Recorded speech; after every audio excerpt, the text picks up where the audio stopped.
If you're studying and you have an urge to start a business or you've already started one, then you're in exactly the right place. I'm going to give you 3 practical steps that you can take with you to help you run a business while studying and hopefully pass all your subjects or even do well in them. And if you stick around for the end, I'm going to show you some surprising statistics that will help you think out this journey a bit more and the adventure that lies ahead of you. The first point is to establish why you want a business.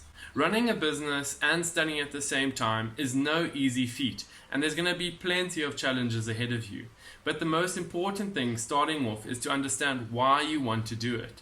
And some of the statistics at the end will kind of point to some of the reasons that might be in the back of your mind. But when you're starting a business while studying, there's this tension between wanting to do well in this task that you've been set up to do, which is to study and pass so you can go on to do greater things, whilst also having a whole lot of opportunity to look at what's surrounding you, what is happening, and how you can maybe take advantage of different aspects that are available to you. I had a friend's dad who said that if you ever got more than 51%, you were studying too hard. But if you can understand from the get-go why you want to do it and hold on to that motivation, it'll really keep you going when things are tough and studies are hard and you have to maintain things on the side. And that's why understanding the motivation behind why you want to start is really, really important going into it. The second step is all about timing. You really need to be disciplined when it comes to your studies and having a business at the same time.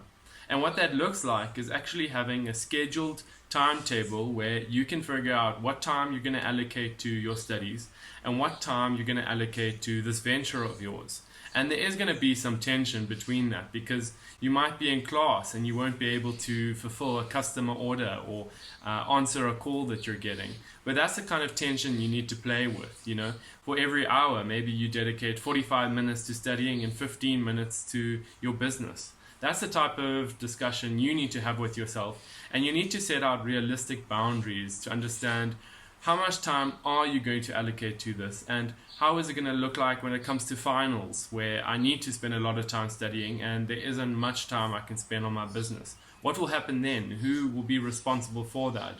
Will I notify my clients or customers in advance, or will I just not sell during that period? Because that's the reality of it all when you have a student-run business, that you're not going to be able to do everything you want to all at once. And I found in my own journey that having a business and working on it on the side actually forced the quality of my learning to increase because I had such less time to spend on my studies. So I really had to make sure any time I did spend on it was really good and it was really, really impactful. Having a strict timetable with yourself is also very important when you start to find that the motivation you had that first night that you had your business idea, when that motivation starts to wane, you'll find that discipline is the only thing that will help you keep going with that idea. The third practical step is not to feel afraid and to actually just take the leap.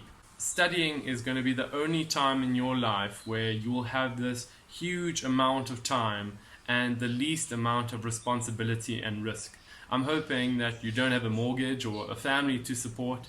So the third kind of part of the advice here is that you take the risk, take the leap, and you go for it. Because any type of risk you take on, there might be a high reward that comes from that. So take the leap, don't be afraid, and worst comes to worst, that venture fails. But like I was talking about previously, you'll have this huge flux of experience that will really give you an advantage and set you apart for the future business that you start. So take the leap, don't be afraid of the risks or the risk of failure or what your peers might think of you. It really is admirable to start a business and to try your best despite the type of circumstances or challenges you face. So don't be afraid of that, just take it with both hands and enjoy the ride as well. So you've made it to the end, and now it's my time to show you some very interesting and surprising statistics that will hopefully help you think through this whole studying and having a business at the same time. The most common reason for students to start a business or venture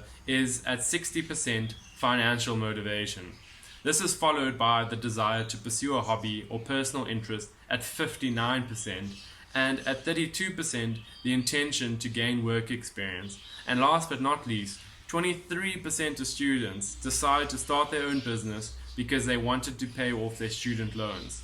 So it's quite interesting to see then that the vast majority is influenced by financial motivation. But unfortunately about this is that financial motivation isn't good in of itself to keep you going, because there's going to be a lot of periods where you aren't successful, which might mean you might stop it all together, which could be a good sign to stop if your business isn't performing well. But sometimes you just need to push through with a deeper sense of motivation that is tied to something else. And this is where you find a lot of businesses that, have this intrinsic value or mission to follow, which will keep the founders really motivated to go despite the financial difficulties. Another set of very interesting statistics when it comes to student-run businesses is the type of business that you start. And the most common type of student venture is a technology-based solutions business, and that has 27% of all new student ventures. This is followed by arts and crafts businesses at 17%, and clothing and textiles at 9%, and then continuing administration and business services at also 9%, and tutoring at 8%.